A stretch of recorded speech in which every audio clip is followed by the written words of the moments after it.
Assalamualaikum warahmatullahi wabarakatuh. Perkenalkan, nama saya Fitriana Anggreni dari program studi Sastra Indonesia Universitas Nasional. Di sini saya akan menjelaskan tentang inklusi pajak.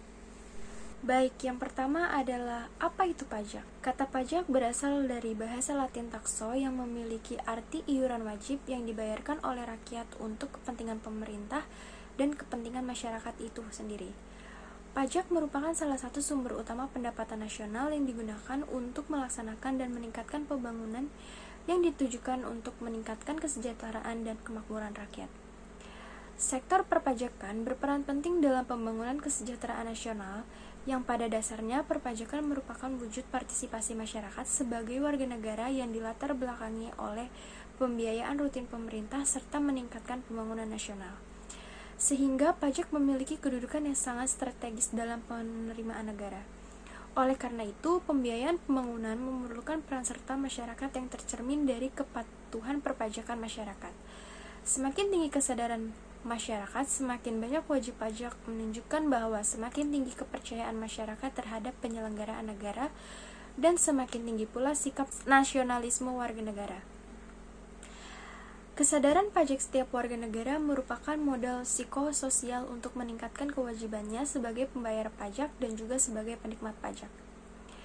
Menurut Profesor Dr. Haji Rohmat Sumitro, pajak adalah peralihan kekayaan dari pihak rakyat kepada kas negara untuk membiayai pengeluaran rutin dan surplusnya digunakan untuk public saving yang menggunakan sumber utama untuk membiayai public investment.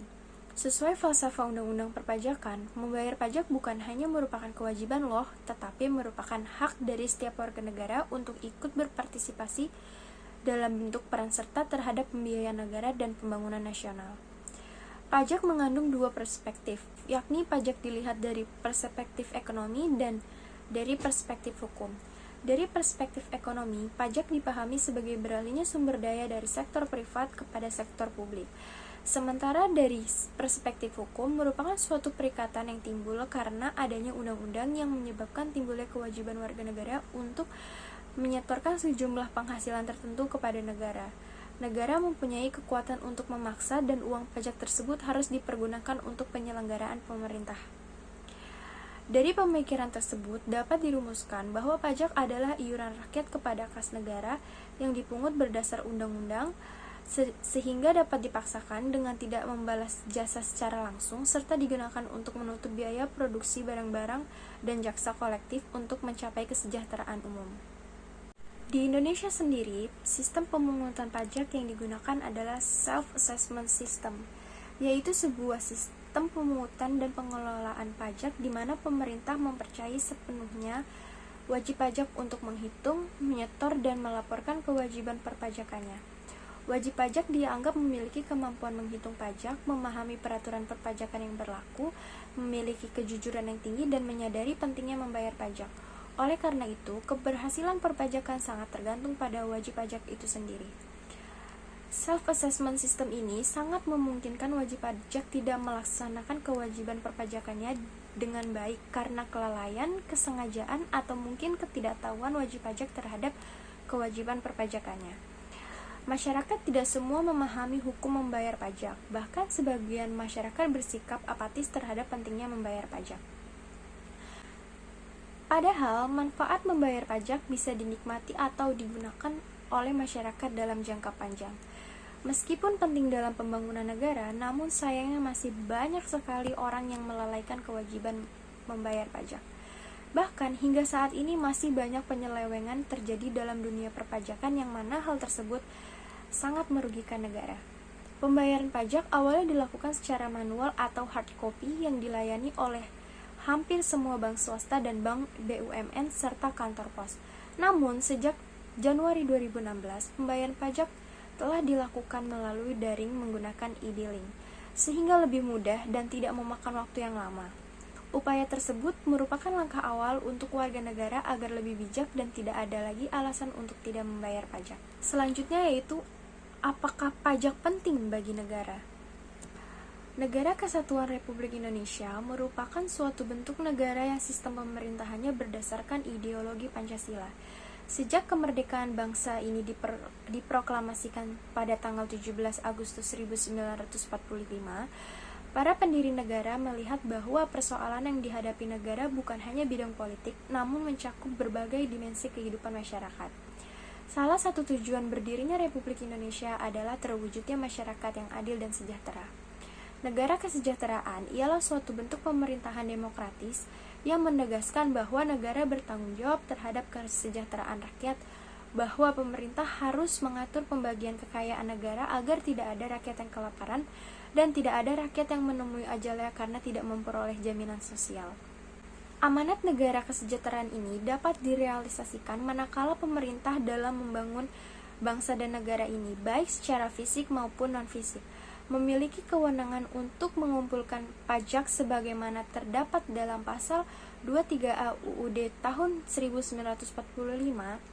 Pajak dikumpulkan dari warga negara dan digunakan untuk membiayai semua kepentingan umum. Berdasarkan data penerimaan negara dalam 5 tahun terakhir, penerimaan dari pajak merupakan bagian terbesar dari penerimaan negara kita. Dengan demikian, pajak sangat penting bagi kelangsungan kehidupan bernegara.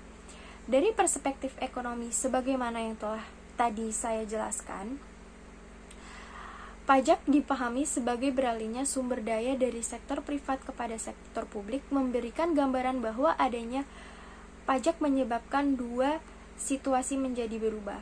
Pertama, berkurangnya kemampuan individu dalam menguasai sumber daya untuk kepentingan penguasaan barang dan jasa, dan yang kedua adalah bertambahnya kemampuan keuangan negara dalam penyediaan barang dan jasa publik yang merupakan kebutuhan masyarakat. Dengan demikian, pajak mempunyai peranan yang sangat penting dalam kehidupan bernegara, khususnya di dalam pelaksanaan pembangunan, karena pajak merupakan sumber pendapatan negara untuk membiayai semua pengeluaran termasuk pengeluaran pembangunan. Berdasarkan hal yang telah dipaparkan sebelumnya, maka pajak memiliki beberapa fungsi, yaitu fungsi anggaran atau budgeter dan fungsi mengatur atau reguleran. Fungsi anggaran berfungsi untuk membiayai pengeluaran-pengeluaran negara. Nah, di dalam fungsi anggaran ini terdapat fungsi demokrasi, di mana pajak merupakan salah satu penjelmaan dari sistem kekeluargaan dan kegotong royongan rakyat yang sadar akan baktinya kepada negara. Rakyat memberikan sejumlah penghasilannya dalam bentuk uang untuk membiayai pengeluaran negara bagi kepentingan umum guna mencapai masyarakat yang adil dan makmur. Sedangkan fungsi mengatur, pajak digunakan sebagai alat untuk mencapai tujuan negara. Contohnya, dalam rangka mendorong penanaman modal baik dalam negeri maupun luar negeri, diberikan berbagai macam fasilitas keringanan pajak. Dalam melindungi produksi dalam negeri, pemerintah menetapkan bea masuk yang tinggi untuk produk luar negeri. Nah, di dalam fungsi mengatur ini terdapat 3 fungsi utama, yaitu fungsi alokasi, fungsi distribusi, dan fungsi stabilisasi. Nah, selanjutnya adalah kewajiban perpajakan warga negara. Kewajiban warga negara Indonesia diatur dalam konstitusi negara yang berlaku saat ini, yakni Undang-Undang Dasar Negara Republik Indonesia tahun 1945. Ada 5 kewajiban warga negara yang diatur dalam UUD 1945, yakni kewajiban membela atau mempertahankan keamanan negara, kewajiban membayar pajak dan retribusi, kewajiban menaati peraturan dan hukum yang berlaku, menghormati hak asasi manusia, tunduk pada pembatasan yang ditetapkan dengan undang-undang, dan kewajiban mengikuti pendidikan dasar. Dalam Undang-Undang Nomor 6 Tahun 2008 tentang Ketentuan Umum dan Tata Cara Perpajakan mendefinisikan bahwa pajak adalah kontribusi wajib kepada negara yang terutang oleh orang pribadi atau badan yang bersifat memaksa berdasarkan undang-undang dengan tidak mendapatkan imbalan secara langsung dan digunakan untuk keperluan negara bagi sebesar-besarnya kemakmuran rakyat. Selanjutnya, dalam Undang-Undang Nomor 6 Tahun 2009 tentang Ketentuan Umum dan Tata Cara Perpajakan menguraikan bahwa wajib pajak adalah orang pribadi atau badan meliputi pembayar pajak, pemotong pajak, dan pemungut pajak yang mempunyai hak dan kewajiban-kewajiban perpajakan sesuai dengan ketentuan peraturan perundang-undangan perpajakan. Kehidupan berbangsa dan bernegara dalam sistem pemerintahan demokrasi sangat memungkinkan terjadinya proses check and balance. Warga negara yang baik sebagai wajib pajak adalah warga negara yang taat dan patuh serta selalu membayar pajak. Sikap dan perilaku ini merupakan bukti kecintaan warga negara terhadap negaranya. Pemerintah pun melaksanakan amanah dari warga negara dalam sektor pajak dengan memanfaatkan pajak untuk pembangunan nasional. Selanjutnya adalah hubungan membayar pajak dengan bela negara. Bela negara adalah sebuah konsep yang disusun oleh perangkat perundangan dan petinggi suatu negara tentang patriotisme seseorang, suatu kelompok atau seluruh komponen dari suatu negara dalam kepentingan mempertahankan eksistensi negara tersebut. Setiap warga negara memiliki kewajiban yang sama dalam masalah pembelaan negara. Hal tersebut merupakan wujud kecintaan seseorang warga negara pada tanah air yang sudah memberikan kehidupan kepadanya. Hal ini terjadi sejak seseorang lahir, tumbuh dewasa, serta dalam upayanya mencari penghidupan. Bentuk bela negara dapat dibedakan menjadi dua, yaitu bela negara secara fisik dan bela negara secara non-fisik. Bela negara secara fisik adalah usaha mempertahankan eksistensi negara melalui perjuangan secara fisik. Di dalam peraturan perundang-undangan, bela negara secara fisik dalam usaha pertahanan negara dilakukan oleh TNI dan Polri sebagai kekuatan utama dan rakyat sebagai kekuatan cadangan. Sedangkan bela negara non-fisik dapat diartikan sebagai upaya berperan aktif dalam memajukan bangsa dan negara. Bentuk bela negara non-fisik yaitu: pertama, meningkatkan kesadaran berbangsa dan bernegara, taat, patuh terhadap peraturan perundangan dan demokratis. Yang kedua, menanamkan kecintaan terhadap tanah air melalui pengabdian yang tulus kepada masyarakat. Yang ketiga, berperan aktif dalam memajukan bangsa dan negara.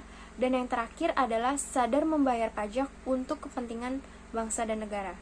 Negara kita memiliki strategi dalam mempertahankan eksistensi negara melalui konsep yang dinamakan ketahanan nasional. Dengan dinamika negara kita yang sejak berdiri sudah melalui berbagai macam ancaman, gangguan, hambatan, dan tantangan, maka bela negara adalah suatu keharusan. Untuk melaksanakan pembangunan diperlukan biaya yang besar. Salah satu faktor yang menentukan ketahanan suatu negara adalah faktor finansialnya. Pendapatan negara salah satunya berasal dari pajak, sehingga merupakan hal yang penting membayar pajak sebagai salah satu upaya bela negara demi mempertahankan keutuhan bangsa dan negaranya.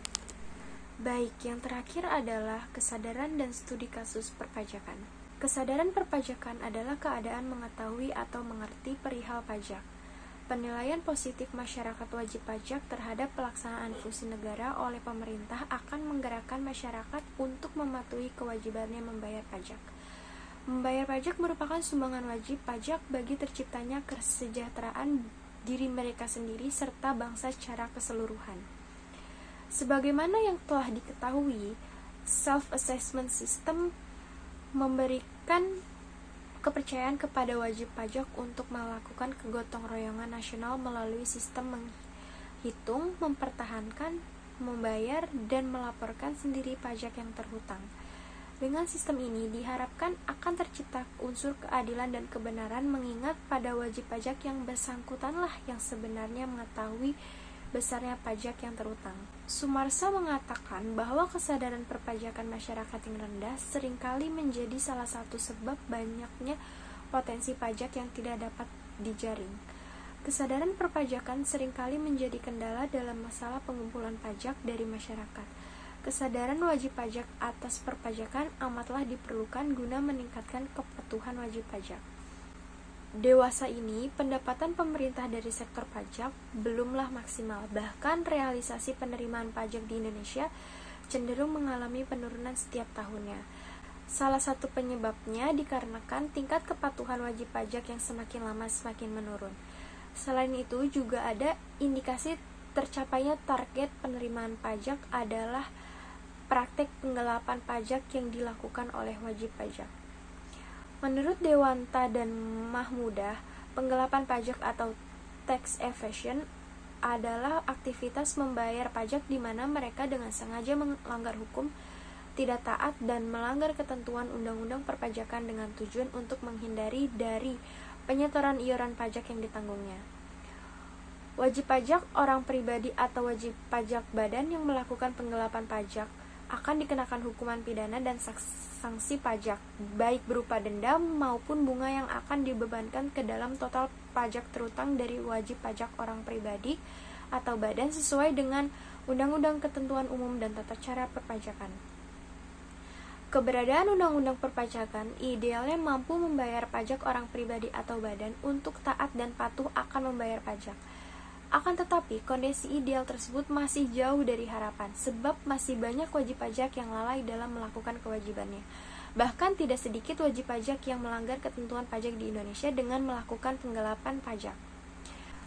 Berikut ini adalah kasus-kasus penggelapan pajak yang pernah terjadi di Indonesia. Yang pertama adalah kasus Carla Prasajong yang dikenai hukuman selama 1 tahun 6 bulan kurungan penjara dan denda senilai 21,59 miliar rupiah karena dari tahun 2007 sampai 2019 ia telah menyampaikan SPT tahunan pajak penghasilan badan atau PPH dan SPT masa pajak pertambahan nilai atau PPN yang isinya tidak lengkap. Selanjutnya, kasus penggelapan pajak yang terjadi pada PT Asian Agri Group, perusahaan milik Sukanto Tanoto, di mana menurut Direktur Jenderal Pajak Fuad Rahmani, kasus penggelapan pada PT Asian Agri Group ini termasuk kasus yang paling canggih dan terencana di Indonesia, sehingga membutuhkan waktu 7 tahun untuk dapat mengungkapkannya. Total kerugian negara yang ditanggung mencapai 1,4 triliun rupiah sehingga mengharuskan korporasi Asian Agri Group membayar denda sebesar 2,52 triliun rupiah. Nah, setelah kita melihat beberapa kasus penggelapan pajak yang pernah terjadi di Indonesia, dapat dikatakan bahwa salah satu faktor yang dapat mempengaruhi tindakan penggelapan pajak adalah faktor love of money. Love of money merupakan salah satu faktor dominan yang membuat wajib pajak melakukan tax evasion. Beberapa ahli menyebutkan, jika mereka menganggap uang sebagai prioritas dan hal yang utama di dalam kehidupan mereka, maka mereka akan menganggap penggelapan pajak adalah suatu tindakan yang wajar dan dapat diterima. Penggelapan pajak dapat terjadi jika seseorang wajib pajak mempunyai kecintaan akan uang yang secara berlebihan. Untuk menangani kasus-kasus perpajakan yang pernah terjadi di Indonesia, Direktorat Jenderal Perpajakan terus meningkatkan pengawasan baik melalui peningkatan sistem informasi internal maupun eksternal, serta berkoordinasi dengan berbagai pihak guna mencegah kejahatan-kejahatan perpajakan yang lainnya.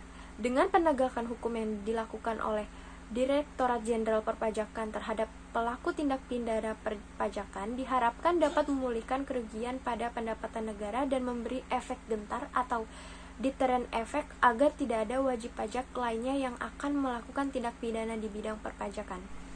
Nah, setelah pemaparan yang saya jelaskan tadi, sekarang kita sudah mengetahui apa itu pajak dan pentingnya pajak bagi negara. Maka dari itu, saya mengingatkan, ayo peduli pajak demi Indonesia maju, karena pajak bukan permasalahan tapi jalan kesejahteraan. Cukup sekian pemaparan dari saya, kurang lebihnya mohon maaf. Wassalamualaikum warahmatullahi wabarakatuh.